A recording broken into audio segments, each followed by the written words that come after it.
नमस्कार, स्वागत छ यहाँहरुलाई नेप्से ट्रेडरमा। आज मार्केट 13.68 पोइन्टले झरेको छ, जुन चाहिँ 0.72% ले हुन आउँछ। आज मार्केट घटेर 1892 को पोइन्टमा बिन्दुमा आइपुगेको छ। आजको गिरावटमा 40 वटा कम्पनीहरूले कमाएका छन् भने 172 वटा कम्पनीहरूले भने घाटा बेहोर्नु परेको छ र 8 वटा कम्पनीको मूल्य जस्ताको त्यस्तै। आजको टप गेनरको कुरा गर्नुहुन्छ भने पहिलो नम्बरमा छ JSLBB, अर्को KEF, NICF, NICSF, ULBSL र GBLBS।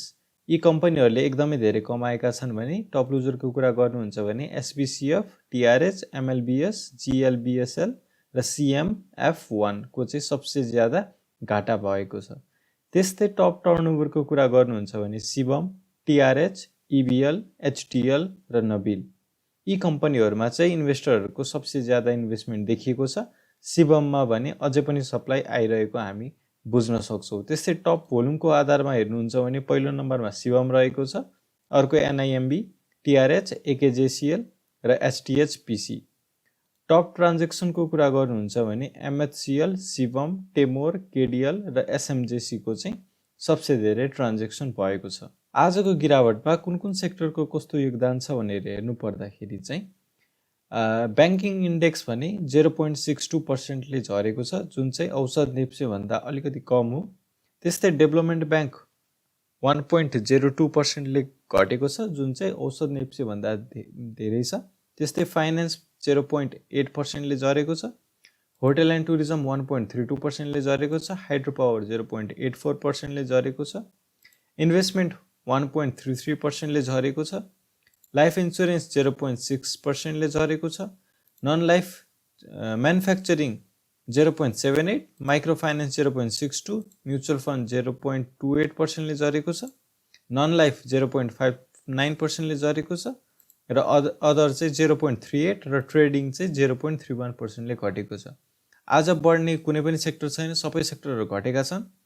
थोरै घट्नेमा चाहिँ अदर ट्रेडिङ म्युचुअल फन्ड छन् भने सबसे ज्यादा घट्नेमा चाहिँ डेभलपमेन्ट बैंक, फाइनान्स, हाइड्रो र इन्भेस्टमेन्ट यिनीहरु चाहिँ सबसे ज्यादा झरेको हामी हेर्न सक्छौं। अब लागौं टेक्निकलतिर। यदि आज हिजो जुन क्यान्डल बनेको थियो माराबुजु, त्यसको आज अपोजिट क्यान्डल फर्म भएको छ, तर स्टिल यदि यो ट्रेन्ड लाइनलाई चाहिँ अझै रेस्पेक्ट गर्दै मार्केट चाहिँ बढिरहेको छ। यदि यो ट्रेन्ड लाइन मैले जुन हिजो ड्र गरेको थिए, त्यो ट्रेन्ड लाइनलाई नै रेस्पेक्ट गरेर चाहिँ क्यान्डलहरु फर्म भइरहेको छ। यदि यसरी हेर्नुहुन्छ भने यसरी एउटा क्यान्डल यहाँ फर्म भएको थियो र अर्को क्यान्डल यदि हेर्नुहुन्छ भने चाहिँ यो ट्रेन्ड लाइन भन्दा माथि छ। यो ट्रेन्ड लाइन भन्दा माथि रहउन्जेलसम्म चाहिँ हामी त्यस्तो आतिहाल्नु पर्ने कुनै पनि सम्भावना हुँदैन। यदि यो लोअर लो बनेर चाहिँ लोअर हाई बन्दै माथि यदि मार्केट जाने हो भने चाहिँ यो ट्रेन्ड लाइनलाई फलो गर्नुपर्ने नै देखिन्छ। एउटा सम्भावना यो रहन्छ पोजिटिभको लागि र अर्को सम्भावना चाहिँ वर्स्ट केसमा चाहिँ यस्तो पनि हुन सक्छ। यही लेभलमा आएर चाहिँ डब्लु प्याटर्न बनेर चाहिँ मार्केट यहाँबाट पनि फर्किन सक्छ र अर्को भनेको चाहिँ तपाईको डाउन ट्रेन्ड हुन जान्छ। त्यसको लागि चाहिँ हामीले फेरि यो ट्रेन्ड लाइनलाई चाहिँ हामीले फलो गर्नुपर्ने हुन्छ। जुन यो ट्रेन्ड लाइन छ, यहाँबाट यो बनिरहेको जुन यो ट्रेन्ड लाइन छ, यसलाई चाहिँ रेस्पेक्ट गरेर मार्केट अझै झर्न सक्ने सम्भावना हुन्छ। त्यसकारण चाहिँ यदि यसरी यदि मार्केट घटिरहेको हामी यदि एज्युम गर्छौं भने चाहिँ यो ट्रेन्ड लाइनलाई चाहिँ है यो ट्रेन्ड लाइनलाई चाहिँ हामीले रेस्पेक्ट गर्नुपर्ने हुन्छ। यदि डाउन ट्रेन्ड यदि कन्टिन्यू हुन्छ भने चाहिँ हामीले यो डाउन ट्रेन्डलाई चाहिँ फलो गर्नुपर्ने देखिन्छ। तर अहिलेको लागि चाहिँ 1800 सम्म मुनि गइहाल्छ भन्ने हाम्रो जुन सम्भावना छ मार्केटको एकदमै न्यून छ, किनभने पोजिटिभ भइरहेको छ, ब्याज दर पनि घटिरहेको छ र एकदमै धेरै कम्पनीहरु लिस्टिङ हुनु भनेको चाहिँ यो 1800 मा स्टिल यो हाम्रो मार्केटको इन्डेक्स 1800 हाराहारीमा हुनु भनेको हामी आज भन्दा 2-3 वर्ष अगाडि हेर्छौं भने 2-3 वर्ष अगाडिको मूल्य अनुसार चाहिँ आज हामी यदि यही मूल्यमा यदि हेर्छौं भने पनि हाम्रो इन्डेक्स चाहिँ 2 वर्ष अगाडि 1800 मा थियो। तर अहिलेको केसमा यी धेरै कम्पनीहरु आईपीओ को थ्रुबाट लिस्टिङ भइसकेको कारणले गर्दाखेरि यसको इक्विभ्यालेन्ट यो नभएर चाहिँ लगभग तपाईको 1600-1500 हाराहारीको मार्केटमा हामी छौँ भनेर हामी बुझ्न सक्छौँ है। त्यसकारण यो भन्दा तल जाने सम्भावना एकदमै न्यून रहेको छ। र अब यदि जहिलेसम्म चाहिँ अब यो ट्रेन्ड लाइनलाई चाहिँ अलिकति म यसलाई बाक्लो बनाउँछु, यसलाई चाहिँ रेस्पेक्ट गरुन्जेलसम्म चाहिँ हामी मार्केट पोजिटिभ पनि रहनेछ भनेर हामी एज्युम गर्न सक्छौँ। र अर्को केस भनेको चाहिँ यहाँनिर डब्लु प्याटर्न बनेर फेरि मार्केट बढ्न सक्ने सम्भावना पनि हुन्छ है। र वर्स्ट केसमा चाहिँ के हुनसक्छ भन्दाखेरि यो जुन डाउन ट्रेन्ड चलिरहेको छ त्यसलाई नै कन्टिन्यू गर्ने सम्भावना पनि रहन्छ। अब लागौँ इन्डिकेटरतिर। इन्डिकेटरमा चाहिँ अब सबसे पहिला हामी चाहिँ एमएसिडी इन्डिकेटर हेर्छौँ। एमएसिडी अनुसार चाहिँ हेर्नुहुन्छ भने हिजो एक दिन हिस्टोग्राम भने बढेको थियो भने आज फेरि हिस्टोग्राम चाहिँ घटेको छ। र यो केही टाइमपछि यसरी नै घट्यो भने चाहिँ सेल सिग्नल पनि जेनेरेट गर्ने सम्भावना रहन्छ। तर अलिकति सेल सिग्नल दिएर फेरि हुक प्याटर्नले माथि गयो भने चाहिँ एकदमै ज्यादा तरिकाले चाहिँ मार्केट वृद्धि हुन सक्ने सम्भावना पनि हुन्छ है त। त्यस्तै अर्को इन्डिकेटर छ आरएसआई। आरएसआई अनुसार हेर्नुहुन्छ भने चाहिँ ट्रेडिङ यदि 50 लाई ब्रेकआउट दिएको भए चाहिँ हामी ट्रेडिङको लागि हेर्नेछौँ भनेर मैले हिजो पनि भनेको थिएँ ओभरअल नेप्सेमा चाहिँ। तर हिजो चाहिँ 47.79 मा पुगिसके पछाडि आज भने 45.16 मा झरेको छ। आरएसआईले चाहिँ सपोर्ट लिएको नलिएको भन्ने कुरा चाहिँ अब हामीले भोलिको दिन हेर्नुपर्ने हुन्छ। यदि यो पोइन्ट जुन चाहिँ तपाईको 43.33 हुन जान्छ, यो यदि ब्रेकडाउन दिन्छ भने चाहिँ मार्केट अझसम्म तल जाने सम्भावना हुन्छ। तर यो पोइन्टलाई यदि सपोर्ट लिएर यो पोइन्टमा यदि सपोर्ट योभन्दा माथि नै सपोर्ट लिएर मार्केट यो आरएसआईले चाहिँ माथितिरको यात्रा गर्छ भने चाहिँ मार्केटमा फेरि पनि हामीले एउटा सर्ट पिरियडको लागि बुल चाहिँ हेर्न सक्ने सम्भावना रहन्छ। अर्को इन्डिकेटर हामी हेर्छौँ बोलिङ्गर ब्यान्ड। बोलिङ्गर ब्यान्डको मिडल ब्यान्डलाई चाहिँ हिजो ब्रेकआउट दिएको थियो, तर आज भने बोलिङ्गर ब्यान्डभन्दा अलिकति तल आएको छ। तर मैले भनि पनि हालेँ एउटा बोलिङ्गर ब्यान्डको मिडल ब्यान्डको पनि सपोर्ट रहेको छ यो एरियामा। यो जुन ट्रेन्ड लाइन फर्म भएको छ यसको पनि सपोर्ट रहेको छ। त्यसकारण चाहिँ त्यस्तो नेगेटिभ भइहाल्नुपर्ने स्थिति अहिले छैन। यदि यो ट्रेन्ड लाइनलाई ब्रेकडाउन दिन्छ तपाईको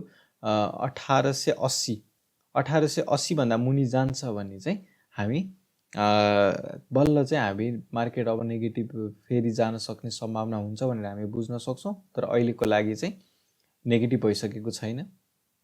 अब हामी केही स्टकहरू चाहिँ लिएर आएका छौँ तपाईहरुको लागि। पहिलो नम्बरमा छ टेमोर। यदि टेमोर हेर्नुहुन्छ भने चाहिँ आज यसमा इन्डिसिजन प्याटर्नको क्यान्डल फर्म भएको छ। तर भोल्युम भने घटिरहेको छ। यसले चाहिँ के जनाउँछ भन्दाखेरि जुन आइपिओबाट लिस्टिङ भएको भोल्युम थियो त्यो चाहिँ लगभग मार्केटले पचाइसकेको छ र यो मूल्यभन्दा तलमा चाहिँ लगानीकर्ताहरूले बेच्न चाहिरहेका छैनन्, घाटो खाएर चाहिँ बेच्न चाहिरहेका छैनन् भन्ने कुरा चाहिँ हामी बुझ्न सक्छौँ। तर मार्केट नै यदि तलतिर गयो भने चाहिँ नेगेटिभ सेन्टिमेन्ट हुन जान्छ र त्यति बेला चाहिँ यति पनि क्यापिटल नउठ्ने पो हो कि भनेर चाहिँ लगानीकर्ताहरू आत्तिएर चाहिँ सेल गर्नुहुन्छ र त्यसकारण चाहिँ यो मूल्य चाहिँ तल पनि जाने सम्भावना चाहिँ रहन्छ। तर यदि मार्केटले सपोर्ट लिएर यदि जाने हो भने चाहिँ यो स्क्रिप्टमा चाहिँ यो पोइन्टमा चाहिँ किन्नलाई कुनै पनि डराउनु पर्ने स्थिति छैन। किनभने 300 सम्मको हाराहारीमा पाउनु भनेको मेजोरिटी यो जुन भोल्युम पचाइसकेको छ, जति आउनुपर्ने भोल्युम जुन आइसकेको छ त्यो सबै 300 भन्दा माथि नै कारोबार भएका छन् है। त्यसकारण चाहिँ यसमा खासै डराउनु पर्ने स्थिति छैन। त्यो अर्को छ एसएमजेसी। यदि एसएमजेसी हेर्नुहुन्छ भने चाहिँ लगातार घटिरहेको छ। कम्पनी राम्रो भए तापनि अब हामीले चाहिँ अहिलेको लागि चाहिँ सपोर्ट यो क्यान्डलबाट सपोर्ट लिएन भन्ने कुरा अहिले टुङ्गो भइसकेको छैन। किनभने एक त हामीसँग प्रिभियस डाटा धेरै छैन। अर्को कुरो भनेको जुन भोल्युम छ यसको एसएमजेसीको टेमोर भन्दा अलिकति ज्यादा छ। तर भोल्युम पनि हेर्नुहुन्छ भने भोल्युम पनि यसले लगभग सबै पचाइसकेको छ। यदि हामी 1 विक टाइम फ्रेममा हेर्छौँ भने चाहिँ पहिलो विकमा 92,000 जतिको 93,000 जतिको भोल्युम आएको थियो, झन्डै 1 लाखै मानौँ हामी। अर्को दिन 217 जति, अर्को दिन चाहिँ 1.1 लाख 31-32 हजार जति भोल्युम आएको थियो। यो चाहिँ ओभरअलमा हेर्नुहुन्छ भने चाहिँ कति आयो भन्दाखेरि लगभग 4 लाख जतिको चाहिँ भोल्युम आइसकेको छ। यसले चाहिँ लगभग आउनुपर्ने सबै जुन भोल्युम थियो त्यो मार्केटले आधी जति त पचाइ नै सकेको छ। अब बाँकी रहेका म्युचुअल फन्ड अथवा आइपिओ परेका लगानीकर्ता अथवा लोकल आइपिओ अथवा लोकलहरूलाई परेको जुन सेयर छ उहाँहरू एउटा बाँकी हुनुहुन्छ। यदि घटेर जान्छ भने हामी किन्ने बारे सोच्नेछौँ। बेच्नको लागि खासै राम्रो स्टक होइन अहिलेको लागि। यो मूल्यमा चाहिँ यो बेच्नलाई योग्य चाहिँ छैन, किनभने एकदमै अन्डर भ्याल्युड प्राइसमा छ यो। त्यस्तै अर्को एउटा मैले लिएर आएको छु शिवम। यदि शिवममा हेर्नुहुन्छ भने हिजो चाहिँ एकदमै राम्रो वृद्धि देखिएको थियो यो चाहिँ है। तर भने सप्लाई फेरि सबसे ज्यादा आएको छ आज पनि, र यसमा चाहिँ आज चाहिँ बढेको छ, हिजो घटेको रहेछ। मैले आज भन्नुपर्ने ठाउँमा मैले हिजो भनेको छु।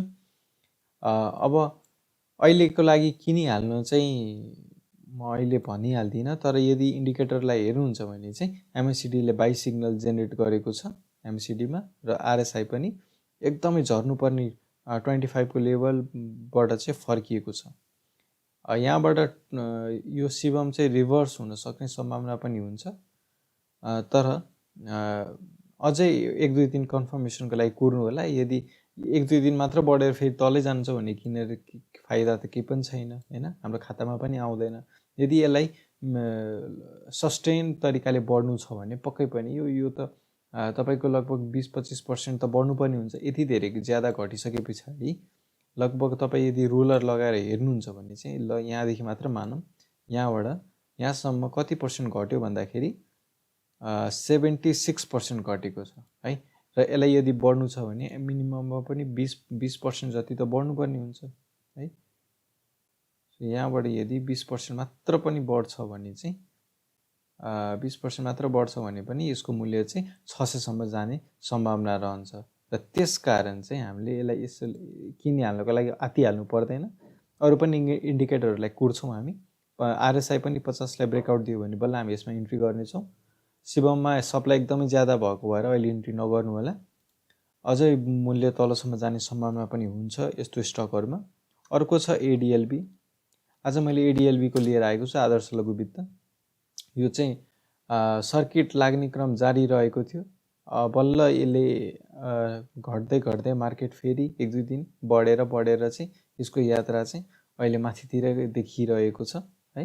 त्यसकारण चाहिँ र भोल्युम पनि हेर्नुहुन्छ भने चाहिँ यो यति धेरै भोल्युम आउँदा आउँदै पनि मार्केटले पचाउँदै अहिले बढिरहेको छ। त्यसकारण चाहिँ आउनुपर्ने सबै भोल्युम सकिसकेको भनेर हामी बुझ्न सक्छौँ। लघु वित्तमा यसै पनि भोल्युमहरू एकदमै थोरै हुने गर्दछ। हस्त आजलाई यति नै। यो भिडियो कस्तो लाग्यो, तपाईहरुलाई उपयोगी लाग्यो भने कमेन्टमा बताइदिनु होला। के सर सुझाव छ भने पनि कमेन्टमा लेखिदिनु होला। च्यानलमा नयाँ हुनुहुन्छ भने सब्स्क्राइब गरिदिनु होला र भिडियो मन परेमा लाइक पनि गरिदिनु होला। हस्त आजलाई यति नै। धन्यवाद।